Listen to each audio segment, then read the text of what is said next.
What if your brain is just a computer? And if that's true, are you just software? The mission is to shine the light into the darkness.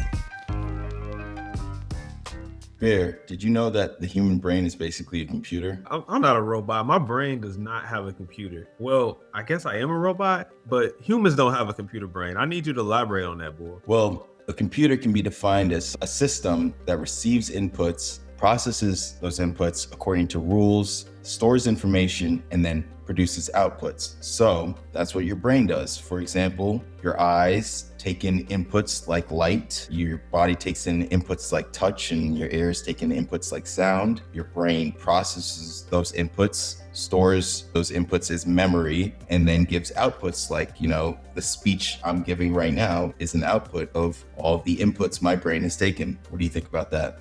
I mean, I'm computing. You're computing right now. Yes, that's true.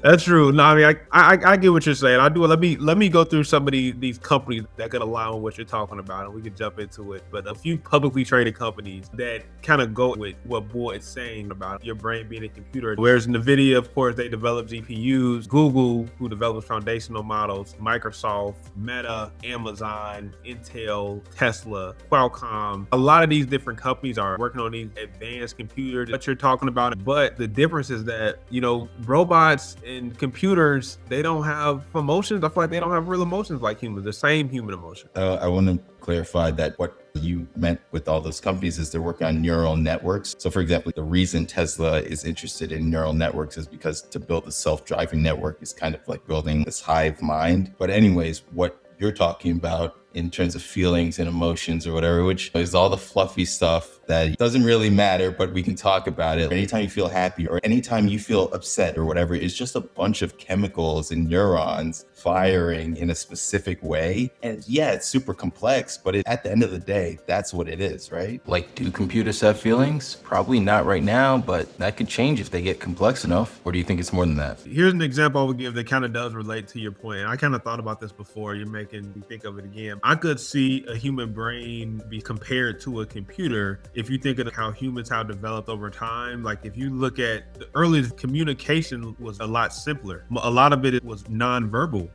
almost like how robots have zeros and ones. It's simple. And then over time, it advances and the emotional intelligence grows and we get to where we are today. And computers kind of advance like that too. You look at like a video game, you start off with just Pong, where you're just hitting the ball back and forth. And now you have basically a replica of a war in Call of Duty. Yeah, 100%. So 20 years ago, there was this thing called Smarter Child, which was this chatbot that you could talk to, which it was the simplest, what's the weather like today? Oh, it's sunny. What's your favorite color? My favorite color is red. That was the most you could do with it. Today you have ChatGPT where it's like talking to a superhuman mind, right? And the only thing that separates it from being human is if you ask ChatGPT, hey, do you have feelings? And do you care if I call you stupid? ChatGPT is going to say, no, I don't have those feelings because I've been programmed in a certain way. But in theory, if it was our goal to program something that replicated human emotions and got upset and got sad and got happy and whatever, we could do it. If a human brain's not a computer, we could replicate the human brain using computers. And if we can't do it today, we could get closer and closer, which means eventually one day we could do it. Am I crazy? No,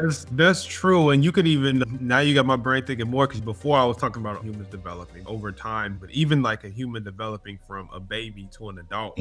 Like when the baby's first born, it doesn't know how to talk. And a lot of that stuff they're learning from their environment and from things that other humans are teaching it. But if you place that same baby in the forest and let it grow up in a wild, it wouldn't talk like humans.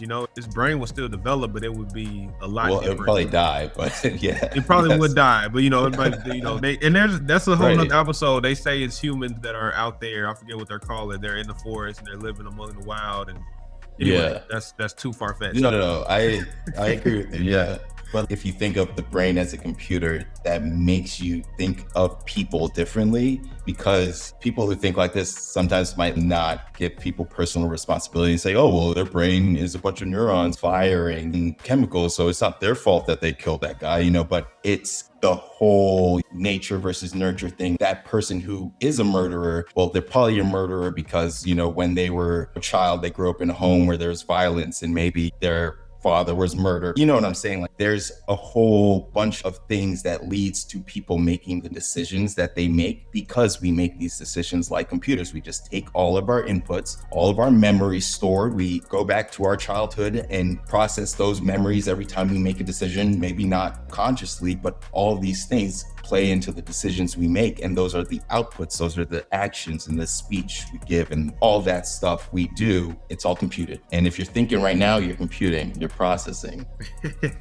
That's true. I mean, it's a lot to it. Like, I could talk about this for forever, but let's jump into some final thoughts. And I think we should both start our final thoughts answering the question plainly: is the human brain a computer? I'll jump into it first, and my answer would be, I would actually say, now going deeper into this conversation, yes, it is, but it's way more mostly advanced than any other type of computer is right now. I think it's basically a supercomputer made by God or whoever you believe is a higher being, and it works like a computer, but it's way more advanced than the current computer is, or what it may ever be. We'll see. I'm really glad you said that. Obviously, I also think your brain's a computer, but like you said, it's the most advanced computer we know of because it's had however many millions of years to develop and get it right. But I think other brains are computers as well. So my dog's brain is a computer and a lizard's brain is a computer. We could see how some of these computers might not be as sharp as the human computer, but also these other computers don't do things like create nuclear weapons and destroy the planet and whatnot. So I think it's an interesting idea, but it also shouldn't change how you live your life. And you shouldn't be like, well, because my brain's a computer, I'm not in control of anything. It's like, no, you definitely should take responsibility for your computer, so to speak, and live your life accordingly. Anyways, it's fun to think about things like this. But there's also companies that are working on creating neural networks, like Nvidia, of course, leading the list like always, but Neuralink is Elon's private company, and Microsoft and Google are doing things along this line as well. But anyways, that's all we have for you guys today. And remember, this is all just for Stocks and Giggles.